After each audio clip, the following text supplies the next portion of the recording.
Hi everyone. Today we're going to talk about how to zoom in and zoom out. So what do I mean by zooming in and zooming out when I'm talking about writing? It's one thing to do it with a camera like we just did, but with writing you can do it too. Now if you remember, or if you were attending the session where we met Craig Welch, the National Geographic reporter, he talked about how he thinks about his stories like a movie. And so a lot of what he meant was the things that I'm going to be talking about right now. If you think about a movie, sometimes you have shots that are really close up, focused on a character's face, right? And then sometimes you have shots that pull way back, so you might be looking at an entire city street, or maybe even, blocks of a city, or maybe the skyline of an entire city, right? And then there's a lot of shots that are in between. You might have shots that show a variety of people interacting, or somebody walking down a street, or things like that. Those would be medium shots. And in the same way for your story, a lot of the story is in that kind of medium shot zone. So that might be sections that are just explaining basic facts about something that happened, or describing some scientific research, or descriptions of some kind of important history or background. Those are the things that are in the medium zone. But the zooming in part is scenes. And so when you zoom in, you bring the readers into a detailed look at some element of your story. Sometimes these scenes are long, sometimes they're short, but they can be effective for a variety of reasons. First of all, they give a story a sense of life and action. They can make the story feel more real because you can give people real sensory details. They can also change the pace of the story. If a story always has the same pace, it can start to feel monotonous. It's like listening to a song that's always moving at the same pace. And so by shifting into a scene, you can slow things down, or if it's a scene with action, you speed things up. So scenes are really a valuable tool for magazine writing. So that's the zooming in. So what's the zooming out? The zooming out is when you're talking about the big picture. You're helping to connect the specific story that is the center of your story, but you're showing how it's connected to other things that are happening in the world, to bigger trends, to sort of the deeper meaning behind the story. So that's the bigger picture. That's zooming out. And so both zooming in and zooming out are tools that you want to think about how you can use them in your story. Not every story has a clear, detailed scene, but it can still have elements of a scene. Not every story has, a connection to things happening around the world, but you can still think about ways to give a slightly bigger picture. And now I want to take you in and look at some detailed examples so we can take a look at the language and the sentence structure and what goes into making an effective scene and what goes into making an effective big picture or zoom out. So let's take a look. There are a few basic rules to keep in mind when you start working on scenes and big picture elements to your story. For scenes, first rule, work on incorporating concrete details.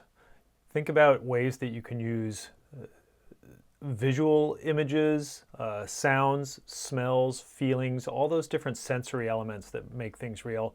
Likewise, really concrete descriptions of things. Second, have a purpose. Don't include a scene just for the sake of having a scene or having something pretty. The scene needs to really convey some important element of the story, some important insight.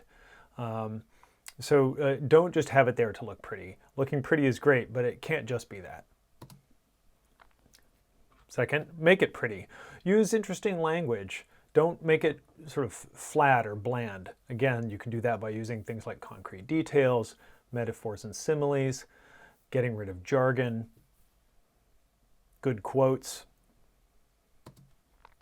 Don't make things up. Let me repeat that. Don't make things up. Don't create a scene if you don't actually have the details for a scene. Now, this quarter, it's a bit more challenging because you often don't have a scene that you can witness firsthand because you're locked in your house. But there are ways to do it, and we'll get into that. Keep it quick. You have about 1,200 words for your entire story. So you don't have time for a 500-word scene because it's just taking up too much space. And readers will really appreciate it if you keep it quick. You don't want your scene to drag on. Don't be mysterious. Sometimes I see scenes where the writers don't name the people in the scene, or they don't tell you exactly where the scene is taking place or when it's taking place. That can be really disorienting for a reader. They don't want to read about an anonymous person in a mysterious anonymous place. You need to help them get located. Finally, no we, I, or you. This is a basic rule of sort of traditional journalism, and the Planet adheres to it. There are a few exceptions, but I really recommend avoiding those kinds of pronouns. You really want to write in the third person. Let's look at a couple of examples. Okay, here's a scene lead. Leads are often a place where people will use a scene. You certainly don't have to use a scene, but it can be effective. Let's just read through this here. A thick fog sits above an endless desert of ice. A white puff rises from Kate Stafford's breath. It seems to be the only sign of life for kilometers, until she lowers a hydrophone into the water and begins to listen to the songs of the sea. It's the spring of 2016, the time of year when the underwater soundscape is most vibrant. Beluga whales whistle, walruses make tapping sounds, and bowhead whales sing complex melodies. Stafford can distinguish between the different mammals, which are crucial for the culture and diet of the people living in the nearby town of Utqiagvik, Alaska. Sorry, town, if I pronounced that wrong. So there's a couple things I want to point out about this. First of all, notice her use of really concrete details. She describes the different sounds that the animals make. She describes the thick fog, above an endless desert of ice. You can really picture it, right? So that's terrific. You can also, you have the details of who it is, Kate Stafford, when it is, spring of 2016, and where, right? It's near this town in Alaska. So all of those elements are really helpful. And finally, the thing that's interesting is, as you might guess, Keiko did not go out and stand on the ice here. When she first turned in this story, I said, you can't make up scenes like this. And she said, I didn't. She had a photograph of Kate out there on the ice doing just this. She asked Kate details to reconstruct it. Where did this happen? When did it happen? And so she reconstructed a scene based on details that she got from interviews and from things like photographs. And so that's a tool that you can use to recreate a scene. You just want to be sure that you're sticking with the facts and you're not making things up. So you don't have to have a scene in the lead, and it's not the only place that you can have a scene. You can have a scene in the middle of your story too. In fact, that's often kind of a nice break for a reader who's been going through a lot of detailed information. Again, you want to be sure that you use the scene effectively. It needs to be serving a purpose. One way that I'll often do it is if I'm laying out some kind of detailed information about something, I will then use a scene to reinforce that or bring life to it, but it needs to be connected to the point above it. Here's a scene from a Planet story. I'll just read this. David Whalen pulls a gray plastic orb from a padded hard case and clicks it into the center of a four-legged base. From the outside, it looks like an Apollo lunar lander made of Super Nintendo plastic. He screws on the four black propellers and sits it gently on the laboratory table. You can see these are very just succinct descriptions of what's happening. He's not fancy, but he's also using really clear language, right? Pulling the orb out. He's describing what this looks like in a way that I can picture it. This tiny quadcopter, however, holds hardware, scientific sensors, and cameras worth more than a Tesla Model S. It's registered with the Federal Aviation Administration the same way as a Boeing 747. So remember I talked about making it pretty.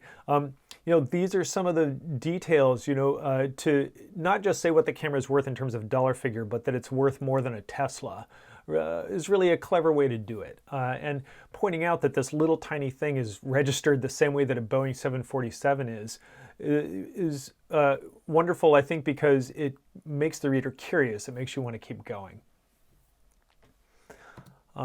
Sometimes you can use a scene to describe a character, particularly a main character. And so, this is a scene from a story that I wrote. It's really serving two purposes. It's introducing a character, but it's also evoking details about a place that are important. I'm not going to read this entire thing to you right now, but I just want to point out that you can see that I've highlighted a number of the details that I'm using to try to convey who this person, Jerry Franklin, is. I talk about his shirt and his pants and his mustache and the hat that's like an Indiana Jones hat. So all these details are trying to paint a picture of a person. And then you can see that I end the story or the scene with a quote. And that can often be very effective. Think of it kind of like an exclamation or a punchline at the end of something to really drive a point home. And so in this case, I have something up above that's detailing all the different kinds of plants that you find there, right? And again, very specific concrete details: twin flower, fireweed, lupins, huckleberries. And then I have this quote from Franklin saying, "This is just a supermarket." So a quote can often be an effective way to end a scene. So now let's talk a little bit about zooming out. Here are 4 major points that you want to keep in mind. First, keep it short. You don't want your zoom out to take a long time. Get to the heart of it. And by that, I mean your zoom out needs to really be about the crucial points in your story. You don't want to have a big picture that is somehow about sort of a side thing. Interesting language. Again, like the scene, you want your language to be engaging. And then consider a list. Sometimes I think people are at a loss about how to zoom out without having it take up an enormous amount of space in the story. Sometimes lists are very effective, and I'm going to show you an example of that right now.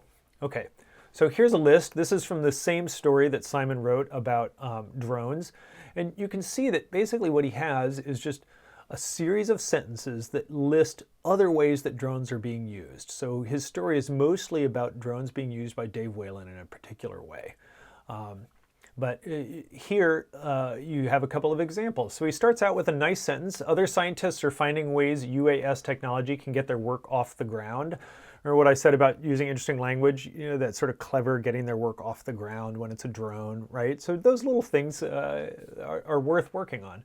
So here's the first point. Biologists with the National Oceanic and Atmospheric Administration fly drones to keep tabs on Puget Sound orcas, getting close enough to observe their well-being, but far enough away to not disturb the animals. Okay, there's one example. Second example, conservationists in Indonesia have also used drones for real-time mapping and monitoring illegal land usage. They're more cost-effective and accessible than using satellites or plane-mounted sensors.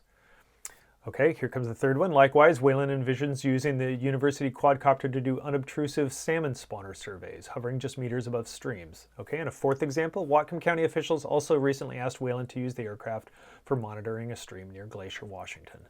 So this is one quick paragraph, and this is really the major zoom out that Simon has done in this story. It doesn't need to be a long, elaborate description.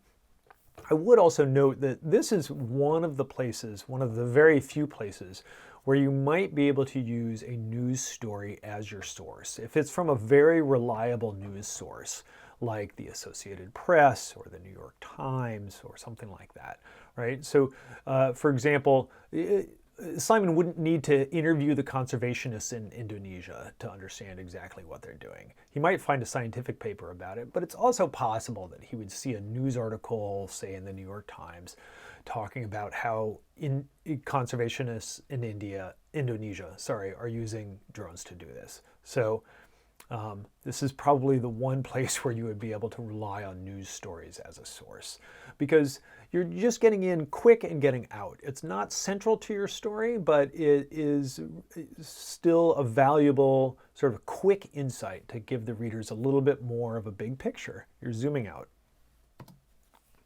Finally, I would just want to note that short is sweet. This is a story by Olivia Klein in The Planet, and as you can see, it's 2 sentences long. A zoom out does not need to be a big thing, but it's still helpful. here it is. It says Western students are not the only ones pushing for divestment, right? Nice transition.